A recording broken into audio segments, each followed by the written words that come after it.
دوستان سلام، من بهنام رجبی هستم، مدرس دوره آموزش حسابداری مقدماتی. این جلسه ما در قسمت 12 از فصل 5 هستیم. در این بخش از فصل خودمون هستیم و موضوع این جلسه ما اصل عینیته. اصل عینیت یا اصل بی‌طرفیت یکی از اصول اساسی حسابداریه و در واقع تعریفش اینه: اصل عینیت یا اصل بی‌طرفانه مکمل اصل افشای کامل حقایقه. ما جلسه پیش اصل افشای کامل حقایق رو رفتیم، اگه ندیدیدش پیشنهاد میکنم برگردیم ببینیم، ولی این اصلا مکمل همونه. در واقع در یه چارچوب دقیق تر به این موضوع میپردازه که ما در عین اینکه طبق اصل افشای حقایق باید اطلاعات رو به صورت کامل ارائه بدیم، در تجزیه و تحلیل گزارشات نیز نگاهی بی‌طرفانه و مستقل داشته باشیم و جبهه‌گیری خاصی نداشته باشیم. با توجه به این اصل، تحلیل‌ها، گزارشات باید کاملا صادقانه و مستقل و خارج از هر جبهه‌ای تهیه بشه و به استفاده کننده ها ارائه بشه. بچه این اصلم توی منابع فارسی خیلی بهش اشاره نشده. اصل عینیت اگه سرچ بکنید شاید منبع خاصی یا موضوع خاصی پیدا نکنید متاسفانه، ولی مثل اصل تحقق هزینه، اصل عینیت یا اصل بی‌طرفیت هم توی GAAP اومده.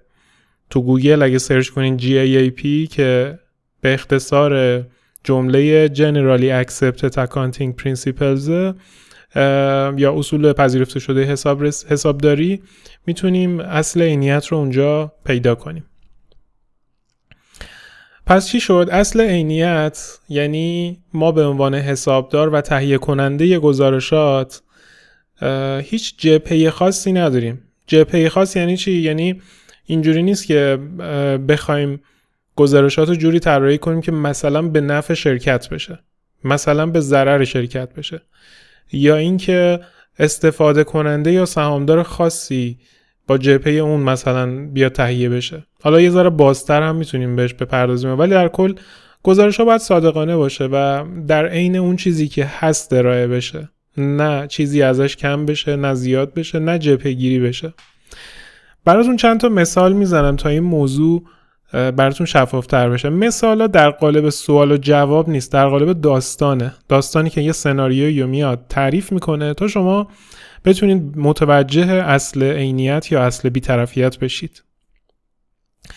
داستان شماره 1 میگه یه شرکتی قصد داره یه وسیله نقلیه اضافی برای کسب و کار خودش تهیه کنه و اون بحث مالیشو یعنی پولشو میخواد از طریق بانک تامین کنه. قبل از دریافت وجه نقد، بانک باید یه سری گزارشات رو ببینه و این حسابداره باید بیاد یه سری گزارشات رو به بانک ارائه بده.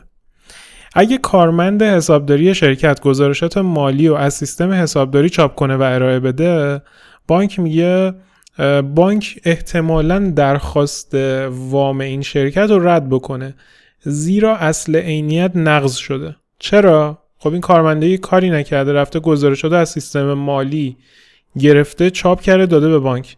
به نظرتون چرا اصل عینیت نقض شده؟ چون اینجا بانک نمیتونه صحت سنجی کنه ببینه گزارشات مالی درست هستن یا نه، آیا این شرکته داره صادقانه با من صحبت میکنه یا نه. در یه سناریوی دیگه اگه شرکت بره از یه شرکت حسابرسی مستقل درخواست بکنه که بیاد حسابهاشو بررسی کنه و یه گزارش حسابرسی شده و کامل و تایید شده بده به شرکت و شرکت اون گزارش حسابرسی شده رو بره به بانک ارائه بده، احتمال اینکه بانک با وام موافقت کنه بالاتر میره. چرا؟ چون اینجا اصل عینیت رعایت شده. اینجا شرکت نیومده گزارش‌های خودش رو از سیستم مالی خودش چاپ بگیره بده به بانک، اول اومده از یه شرکت ثالثی که مورد تایید هست و قانونی هست استفاده کرده، گزارشات خودش رو حسابرسی کرده و گزارشات تهیه شده توسط حسابرس ها رو به بانک ارائه داده. اینجا اصل عینیت روی این موضوع رعایت شده. اما مثال شماره 2 میگه فرید یه حسابداره که به عنوان مدیر مالی در شرکت فناوری‌های نوین مشغول بوده. او از شرکت جدا میشه، زیرا پیشنهاد شغلی بهتری از یه شرکت حسابرسی به نام حسابرسان تراز امید به او داده شده.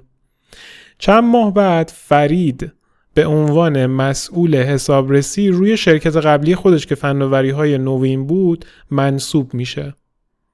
این کار یک نقض اصول حسابداریه و اصل عینیت رو زیر سوال برده. چرا بچه‌ها؟ چون فرید چند ماه قبل تو همون شرکت خودش کار میکرده و مدیر مالی بوده.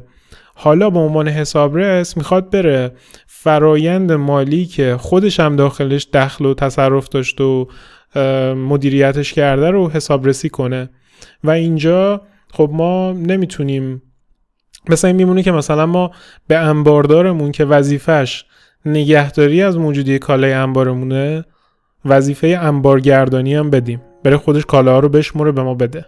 این دقیقاً اصل عینیت رو داره زیر سوال میبره و نباید همچین سناریویی اتفاق بیفته. مثال شماره 3. حسابدار شرکت با مدیرعامل رابطه نزدیکی داره. مدیرعامل از او درخواست میکنه در تهیه گزارشات مالی برای جلب نظر سهامداران میزان ارزیابی دارایی‌ها را کمی افزایش و بزرگنمایی کنه و در گزارشات تحلیلی و پیشبینی‌ها از آینده آنها نیز از بزرگنمایی استفاده کنه تا بتونه امتیازاتی از هیئت مدیره دریافت کنه. این کار که مدیرعامل و حسابدار آشنای همدیگه و مدیرعامل داره درخواست میکنه از حسابدار که یه همچین کاری بکنه، نقض آشکار اصل افشای کامل و اصل عینیت و بی‌طرفیه. بچه‌ها به عنوان حسابدار یه همچین سناریوهایی اگه اتفاق میفته به هیچ عنوان نباید همچین کاری انجام بدیم و تن به همچین درخواستایی بدیم. این اصول حسابداری اینجا به کار ما میان، یعنی مرزها رو اینجا برای ما مشخص میکنه.